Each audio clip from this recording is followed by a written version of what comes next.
vous désencombrer, nettoyer, désinfecter une maison de superficie de 120 mètres carrés contenant environ 15 tonnes de détritus.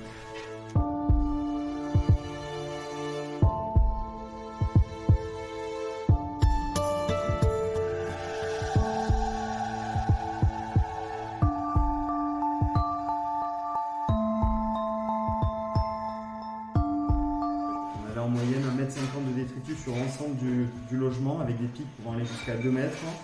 Et ça va être un mélange de bouteilles plastiques, d'effets personnels, de détritus divers, de denrées alimentaires complètement pourris, de papier toilette déjà utilisé, d'excréments.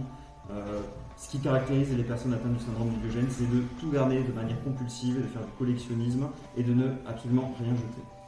Et tout ça sur minimum 30 ans de vie. Donc... Des toiles d'araignée qui partaient du plafond et qui faisaient à peu près 1 mètre aussi de hauteur. Donc en se faufilant entre les toiles d'araignée et les déchets qui arrivent à peu près à ce niveau-là. Donc on a commencé à désencombrer tout le hall d'entrée, la partie couloir dans la continuité de la maison. Et ensuite il y a cette partie-là de la maison qu'on est en train d'attaquer qui est donc le salon avec la cuisine qui est extrêmement encombrée. Donc on a des pics de déchets qui peuvent atteindre les 2 mètres de hauteur et notamment sur votre gauche au niveau de la mezzanine. Et donc la personne en fait vivait au milieu des détritus là allongés sur la gauche. Au début on ne pouvait même pas accéder à la cuisine, c'est toujours le cas d'ailleurs, parce qu'on a une multitude de déchets tels qu'on s'enfonce dans la détritus, on ne peut plus en ressortir.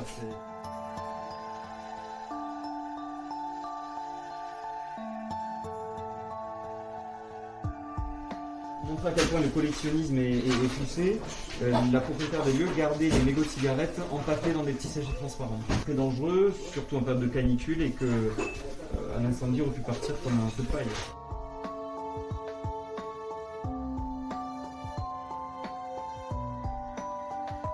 Et entre la fermeture du volet et de la fenêtre, on avait des piles de yaourt, d'œufs, de lait, voilà, enfin, des denrées alimentaires diverses et variées.